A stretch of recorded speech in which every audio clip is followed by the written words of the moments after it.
Order, please. We'll now begin with the daily routine, beginning with presenting and reading of petitions. The Honourable Member for Dartmouth South. Mr. Speaker, I beg leave to introduce a petition, the operative clause of which reads, whereas the discriminatory use of street checks against Black people causes psychological trauma, perpetuates negative correlations between criminality and race, decreases trust in the judicial system, and disempowers Black communities to live safely and free of racism. Therefore, we, the undersigned citizens of Nova Scotia, call on the Nova Scotia government to ban street checks in the province. The petition has approximately 550 signatures, and I have affixed my signature as well. Petition is tabled. I recognize the House Leader for the New Democratic Party. Thank you, Madam Speaker. Could you now call Bill number 36, the Police Street Check Act? I recognize the Honourable Member for Dartmouth North. Thank you, Madam Speaker. Madam Speaker, we are debating this bill today because we still have not stopped the ongoing practice of police street checks, a practice that is known to be a discriminatory practice and have negative impact on the lives of African Nova Scotians. So I want to begin by noting that the NDP is an all-white caucus, and we are in a majority all-white legislature. So I'm not trying to speak from any moral high ground today. I want to acknowledge the privilege that has brought me to this position and given me this platform to speak.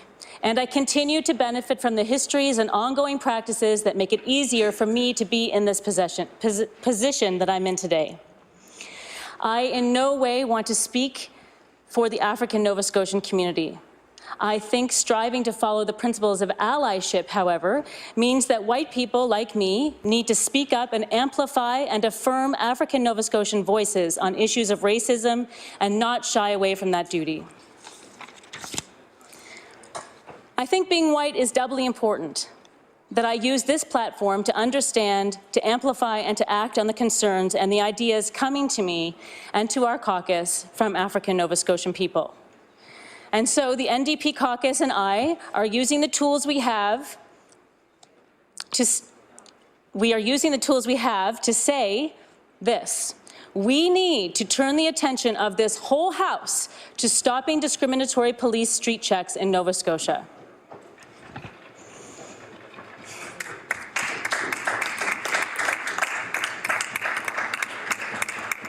I'm going to talk about how we have known the discriminatory impacts of street checks in Nova Scotia for a long time, and we have done nothing about it. Consecutive governments have delayed taking action or ignored this issue, and that includes the NDP government. So I am calling that out, not to try to call out this government or anyone in this House in particular, but to call us all out. Because we all bear responsibility, and I want to challenge us to do better and to act now. I think we can recognize that inaction in the past does not need to justify inaction in the present.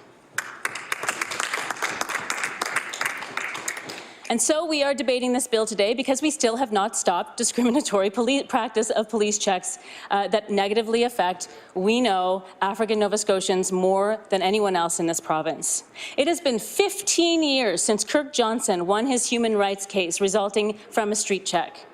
It's been over a decade since Halifax police began collecting statistics that showed that Black Nova Scotians are 3 times more likely to be street checked. It's been over a year and a half since the CBC broke the story on that statistic, and before that, and since, many African Nova Scotians have been calling for an immediate end to street checks. When the United Nations Working Group of Experts on People of African Descent toured Canada and stopped in Halifax, it recommended ending carding and street checks. We do not have any excuse for why police street checks are continuing when we have known that their harmful impact for so long. And we also know that they do nothing to help prevent crimes in our community. Social worker Robert Wright has signed a letter, along with many other African Nova Scotian people, over a year and a half ago, calling for an immediate end to street checks. He said that every time an African Nova Scotian is stopped and questioned when they have done absolutely nothing illegal, it is a reminder to a Black citizen that their full citizenship is not yet accepted in this society. The petition, circulated by the Working While Black organization, says that the discriminatory impact of street checks on Black Nova Scotians, quote, causes psychological drama, perpetuates negative correlations between criminality and race, decreases trust in the judicial system, and disempowers Black communities to live safely and free of racism. Every day that we let street checks continue, we perpetuate these harmful impacts. I appreciate that study and consultation can make sure that we have solutions that are specific to Nova Scotia. But there is no reason something that is known to be harmful and discriminatory to Nova Scotians should continue while that study continues. I appreciate that Scott Wortley's study is being thorough and thoughtful, but we know that the report will be finished now at the earliest in January, and I wonder how long it will take the government to act on that report. Many community members have expressed to me that they are experiencing consultation fatigue. They are asked again and again to take time out of their lives to share the negative experiences of police checks that they have had over and over again. And they do this without seeing any results.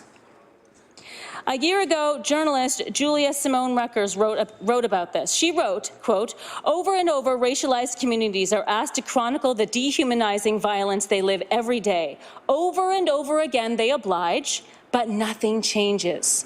Why can't we hear them? I understand the intention of an online survey Mr. Wortley has recently released, but I am concerned that it is yet another demand on African Nova Scotian people to prove their trauma. 50 questions to describe a person's feeling of being targeted by police because of their color. I also don't see what security measures are in place to guard against the online survey being filled out disingenuously. Because I don't think we need to be asking African Nova Scotians to testify again and again, and that we should be listening and hearing them, and that we should listen and hear them the first time they speak, I want to repeat for the record again some of what we have already heard. Sylvia Paris, who is a past member of the Halifax board, she's a past board member of the Halifax Police Commission, and now she's the CEO of the Delmore Buddy Day Learning Institute. She called for an immediate moratorium on street checks. Lana McLean, a social worker, describes how her nephew was stopped by police biking down North Street on his way home from school. She talked about how early exposure to police street checks sets up a dynamic of mistrust and makes Black Nova Scotians feel like they're criminals. Ishmael Beals reports that he is pulled over at least once a month. A community member named Tom, who preferred not to share his last name, talks about being harassed and followed by police when bringing home his groceries. He said, maybe it's the organic bananas that I buy. Marcus James, founder of 902 Man Up, helped develop recommendations for the police back in 2003 that still have not been implemented. He talks about being questioned by the police on repeated occasions when he's closing up the North End Library after community meetings. These are just a sampling of the many voices saying there is plenty of evidence that street checks need to end now.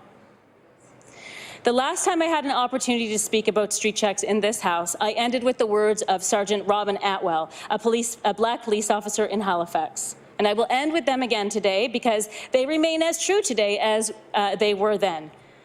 Sergeant Atwell says, this practice is wrong, it's not effective, end it. Thank you.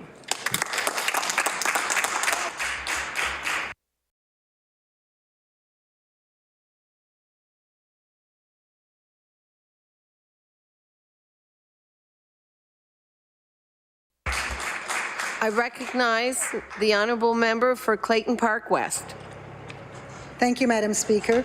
I would like to thank the honourable member for raising this issue. I value the member's opposite perspective and her concerns for the safety and privacy of Nova Scotians.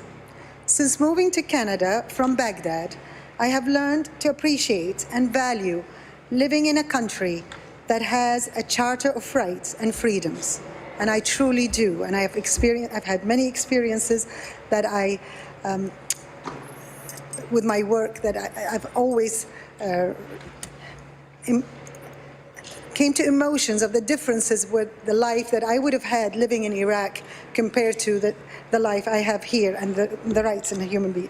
Madam Speaker, I believe it is important that all police interactions with the public are conducted with the law and that they are respectful of citizens' rights and the Charter of Rights and Freedoms. We must always remember that democracy requires continuous work and review as our society continues to grow and evolve. We need to ensure human rights are protected and also ensure communities are safe.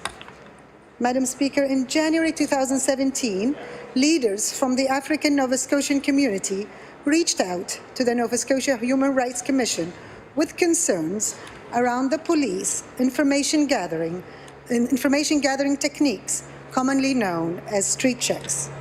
They highlighted statistics that show some groups are overrepresented in street checks compared to others.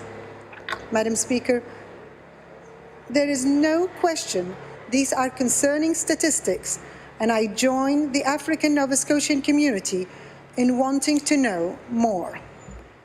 That is why I am pleased that the Nova Scotia Human Rights Commission launched a review of this controversial issue in September 2017.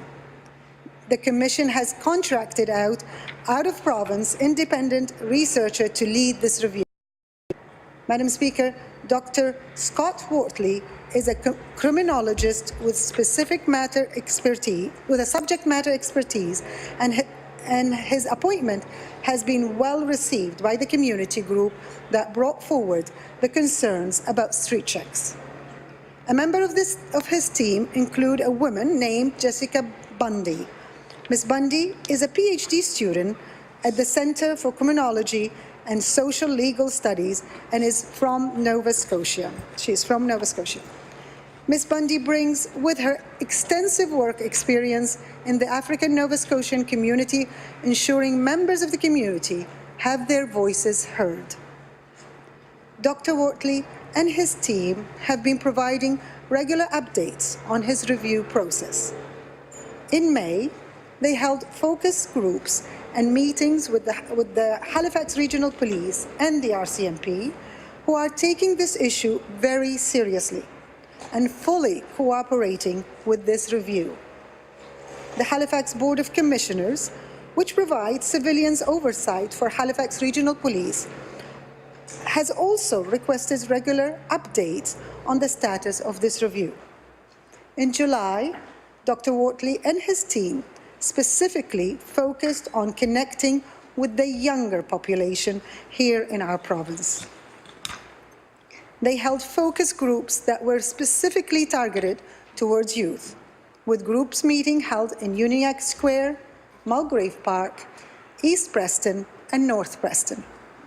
These meetings were well attended and very informative. Dr. Wortley has been working closely with the Halifax Regional Police to obtain and compile 11 years' worth of data. This includes data from the RCMP as well. Madam Speaker, as you can understand, this is an ongoing process, and there is a lot of data to review. But police have been fully cooperative during this process in helping the Commission and Dr. Wortley access the information. The Commission has also launched an online public survey. The public survey will be available until early December and ask questions about the public's experience with police and street checks. I would also like to take this opportunity to highlight work the Nova Scotia Human Rights Commission is doing to address and prevent consumer racial profiling. This commission launched a free online course in March 2017, and to date, more than 12,000 people have received this training. The Nova Scotia Human Rights Commission is now working with the Canadian Association of Statutory Human Rights Agencies to launch this program nationally. Madam Speaker, the review of street checks by the Commission and Dr. Wortley is ongoing and on schedule. A preliminary report is expected to be represented to the stakeholders this fall, and final report is expected to be released publicly in early January. As I said, I am pleased the Nova Scotia Human Rights Commission is currently conducting a review into the issue of street checks. At this time, instead of proceeding with the legislation, I believe it is important that we wait for the results of this study, and a decision on how to proceed can be based on the information and evidence provided. We know there is more work to be done, and we look forward to the report from the Commission and Professor Wortley. Thank you, Madam Speaker, and with that, I take my place.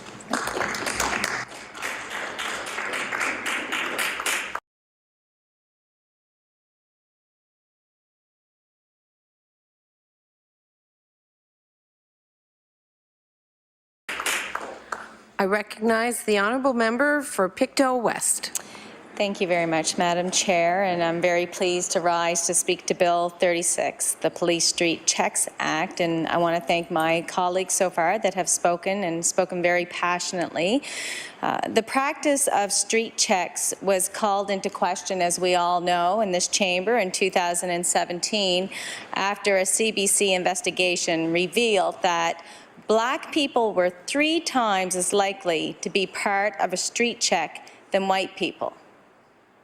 So everyone in this chamber, just think for a moment what that would mean to you if you were Black. 3 times as likely.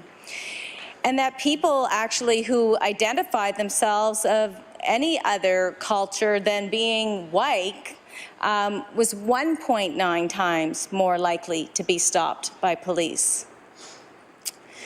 When I heard this, I really, truly was astonished. It really piqued my interest, and I'm very happy to be able to say a few words with regards to this. The public debate, as we know, has been continuing, and at times it has been very heated and often polarized, but there is no question, Madam Speaker, in my mind that we need to have an honest, open, transparent conversation that needs to, continue. It has to be on an ongoing basis as we evolve. There are 2 main points, though, I'd like to make. One is regarding trust. It's public trust, and it's not there. And I think that that's something that we all need to work towards. The other is around balancing, of course, the obligations and tools that peace officers must use to serve and protect and keep us all safe. And I will begin with the second point and be really clear here that, the PC party definitely supports our police officers and all our peace officers as well. And we can't thank them enough for their commitment, their unwavering dedication to their job and to protecting all citizens while they risk their own. We cannot do what they do, and so we're very grateful for their service. Much of the time, they are required to enforce laws passed by multiple levels of government. So they're trying to juggle 2. Just consider all the challenges that clarify as we go cannabis legislation has been. It's been a fiasco when I speak to the different levels of government, in particularly municipal. It's they're struggling. They're struggling. So I can only imagine the challenges this bill has faced, but as well as the challenges that are out there for both sides that are looking to come to some type of compromise and improve this, unfortunate circumstance that we have in this unfair situation.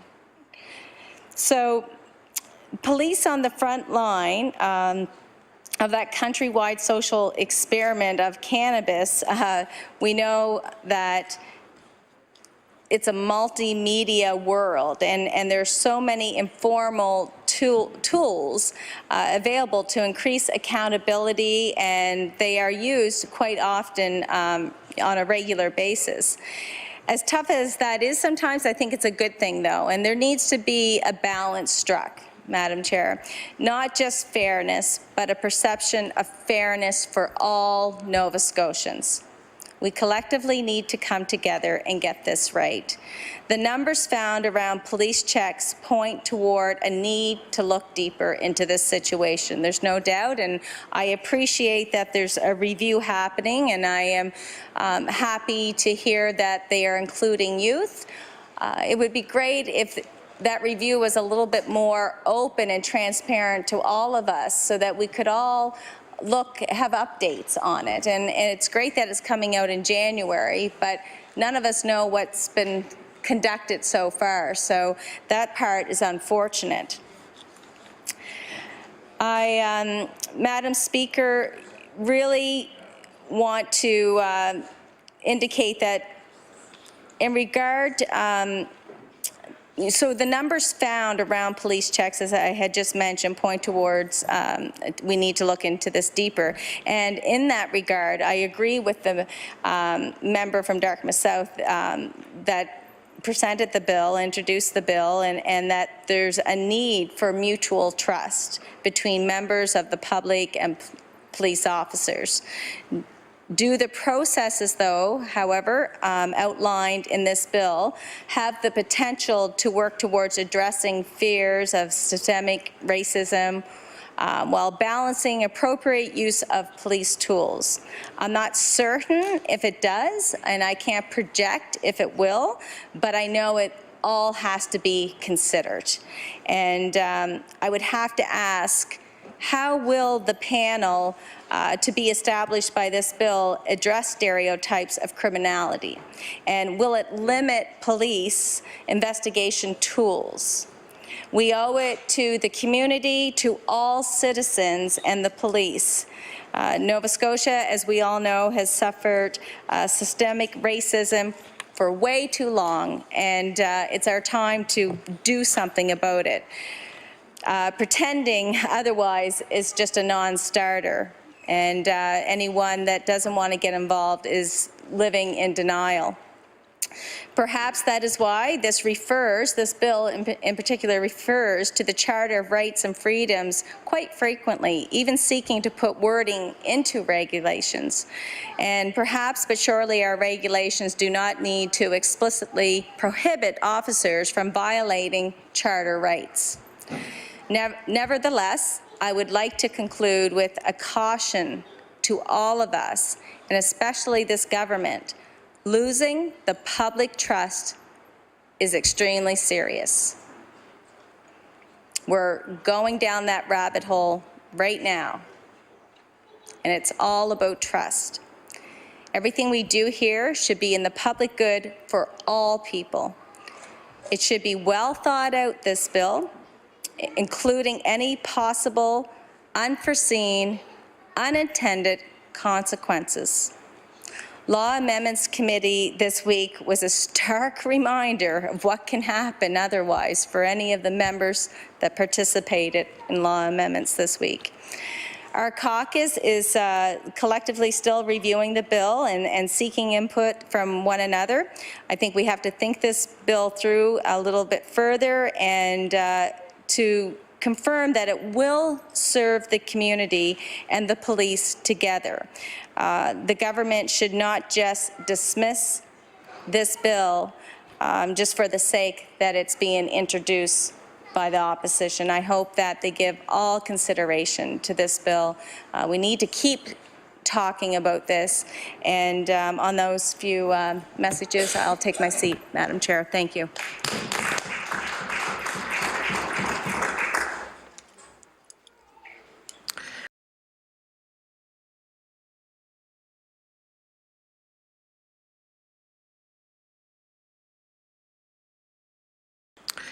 I recognize the honourable member for Dartmouth South. Thank you, Madam Speaker. Thank you to my colleagues who have spoken to this. And Madam Speaker, I'd also like to thank the number of spectators in the West Gallery who have come to witness this debate and to see us discuss this important bill in the legislature. Madam Speaker, it's a privilege to serve in this assembly. I often think about the diversity of background and experience in this chamber. We have people born to means and those born with no means. We have members with deep, strong roots in Nova Scotia and family members who have served in this chamber and others who are grateful to have made their way here at all to build a better life. We also have many shared experiences. Many of us have children, and young children at that. Many or most of us have had the benefit of higher education. And with the exception of the sometimes delightful and sometimes challenging interactions that go along with living a public life, most of us are able to live free from unwanted interference or threat. Mr. Speaker, it's unlikely that most of the members in this room look over their shoulders when they walk out of their doors in the morning, or when they enter their vehicles, or when they lock up after work, or when they walk home from the grocery store. Sadly, this is the reality for the majority of the African Nova Scotian population in Nova Scotia. We know that 1 in 3 African Nova Scotians will be stopped by the police at some point. This is compared to a higher number, but less than 1 in 10 Caucasian Nova Scotians. And Madam Speaker, that's simply not okay. What happens when people are stopped for no legal reason? While they may just have a chat with an officer. And Madam Speaker, that should be encouraged. Those conversations should be encouraged. But Madam Speaker, the problem is that after this chat, their data is recorded and it is saved in databases that can then be accessed by other law enforcement officers across provincial and even international borders. The existence of this information, even though it is there as a result of a random stop, increases suspicion in future encounters and may and has caused delays when crossing borders, results in differential treatment, and generally creates a culture of fear and mistrust. If a name is pulled from a law enforcement database, and imagine, Madam Speaker, if you were a peace officer and you pulled a name from a database because you were checking because someone was crossing a border or on a traffic stop, and a long string of interactions and information appeared, you would naturally have an assumption that there was something suspicious going on. Why would this person have all of this information in a police database if there was nothing wrong? But you know what, Madam Speaker? They might just be black. It might just be by dint of the color of the skin that they have when they were born. Again, that's not okay, Madam Speaker. In my first term of law school, my instructor in criminal law was a former member of the RCMP. I'll never forget that in his introductory lecture on the very first day, he spoke at length about policing. He spoke about how important the job was, how vital the job was to the functioning of our society, and the respect with which we should hold that office. He also called upon us as fledgling lawyers to consider an intentional language choice. He asked that we always refer to officers, especially in court, as peace officers, for that was the highest calling of law enforcement. In calling on the government to end the practice of police street checks, we are most certainly not saying that police officers should not be in contact with the communities that they serve.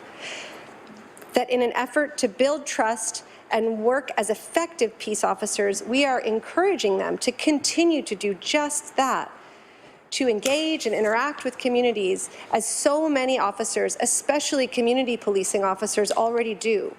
What is not necessary, Madam Speaker, and can lead to harm both to individuals and to relationships is for officers to record in databases every interaction that they have with someone when there is no reasonable suspicion to stop them. That data trail can cause serious damage to people's lives.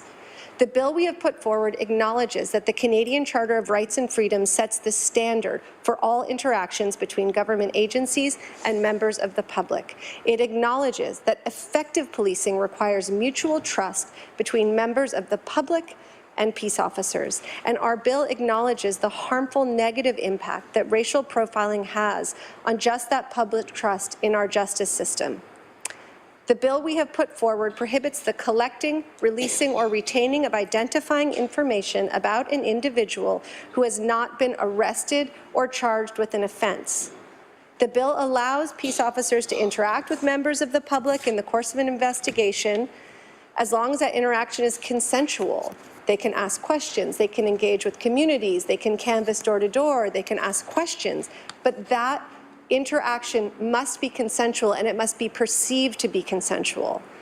The bill also requires the government to appoint a panel that includes at least one representative of the African Nova Scotian community to consult with the public and make recommendations about rules to govern the collection, release, and retention of identifying information about individuals who have not been arrested or charged.